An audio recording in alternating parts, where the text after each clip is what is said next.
Joy founded the World Peace Prayer Society, one of whose goals is planting peace prayers throughout the world.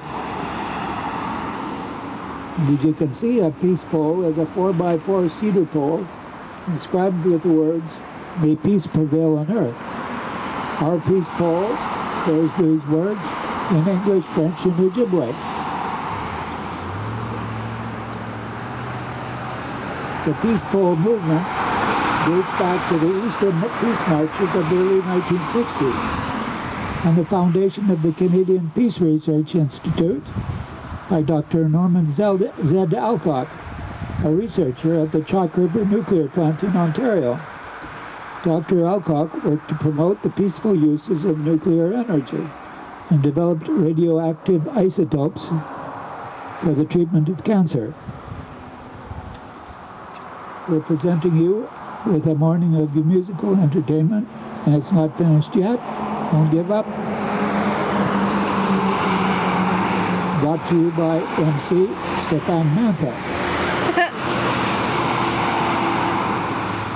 And I wish to take advantage of your presence today and tell you about a series of events that are of great importance to me. In 1985, when I was driving on Manitoulin Island, I saw an sign in a window in the town of Chagrinda on Manitoulin Island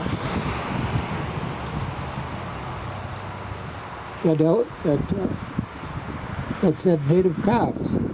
So I stopped in and met a lady called Rita Osowabin, and she helped me get started in the moccasin business.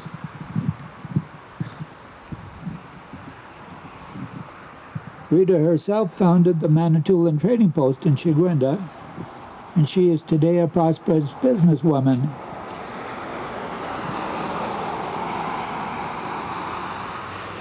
My wife later joined me in the business, followed by my son Alex and my daughter Ingrid, and her companion Stefan.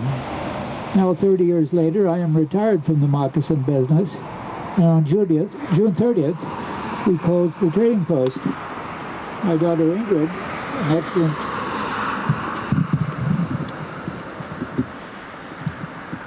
an excellent entrepreneur, has created a business called iBead, which now occupies the entire 5,000 square feet of the main floor of the building.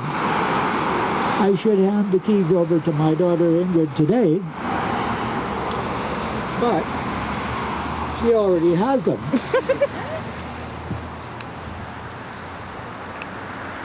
I'm like a jealous husband. I'm always good for a laugh. You will find here the largest selection of beads in Northern Ontario, so come back again often to shop and enjoy the experience. Thank you.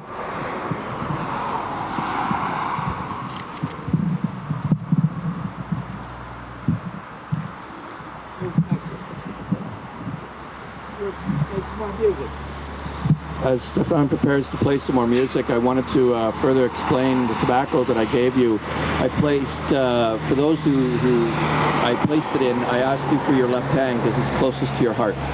And in our teachings and our offerings in our culture, that the symbolism of the tobacco is it's one of the four sacred medicines. There are hundreds, thousands of different kinds of medicines in nature, but to our teachings we have four sacred medicines that acknowledge the teaching that relates to the medicine wheel. And that medicine wheel is a symbol, a circle divided into four. And think of it as a pie with four pieces. And each quadrant had a color to it. Each color represented a season, a direction, a stage of life. There was a medicine assigned to each direction as well too, tobacco being one of them. And that tobacco, how it became one of the sacred medicines, was that when the Creator created the first human being, like a sculpture, he gathered elements from all over the universe, and where the excess, as he carved away, that excess fell to the earth, and where it landed is where medicines grew. So that which originally came from us is what heals us. And there are different kinds of healing. A hug could be a medicine. A story or a teaching could be a medicine.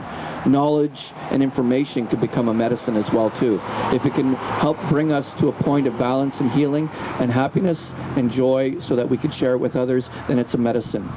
The word for medicine in the Ojibwe language is ki. Actually, it's mishki, ki. Because I jumped ahead because the word for earth is ki. So when we say medicine, what we're saying is earth twice, mishki, ki. Because when we are sick, when we're out of balance, it's because we have been disconnected from the earth.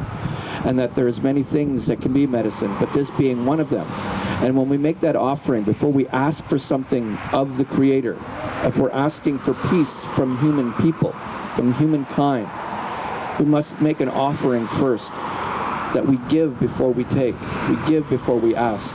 And this tobacco is like as if it's one of those items that originally started from us, like one of our organs, giving a donation of one of our organs. When we make this symbol of that offering of tobacco, I ask you to go, as you've taken some time to hold on to this, as he was continuing to share, and I thank Wayne for this initiative, that we have this opportunity to see people who may have not done this ceremony before, for them to be part of that. Because it's not a matter of conversion to another belief system, it's the fact that we are in the land of Anishinaabe people. If you go into a synagogue, you honor the synagogue traditions. You go into another person's home, you honor their teachings or traditions or their home. And here we are in the land of the Anishinaabe people, and this is one of our ceremonies because it was a ceremony of bringing us together. So when I ask you to make this offering, place your thoughts into that tobacco. Place your thoughts, your hopes, your aspirations, and you place that into the spirit garden below that pole. And you send that energy and you give it to the earth, because the earth has been speaking to us, hasn't she?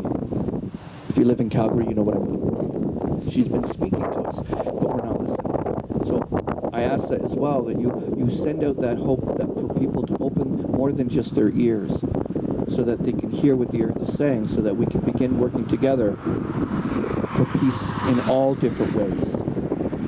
Those that are familiar with the expression, let's bury the hatchet, everybody, you know that expression? Do you know where it comes from? In the Iroquois tradition, the Haudenosaunee people, the people of the Longhouse, what they did was these 6 tribes came together and they were instructed by their teachers and their elders and their prophets that they needed to stop their warring. And they dug a big pit and they put their war tools into this pit. And from that pit grew this great tree of peace.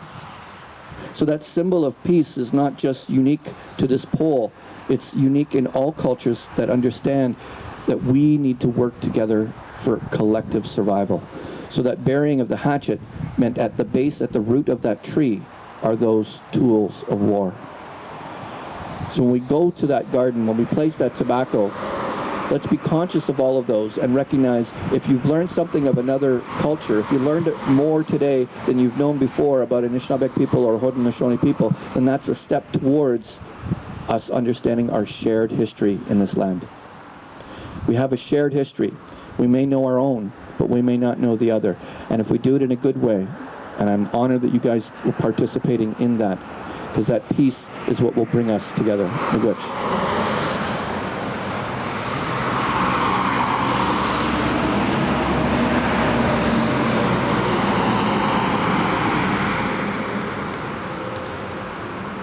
At your leisure, you can place your tobacco.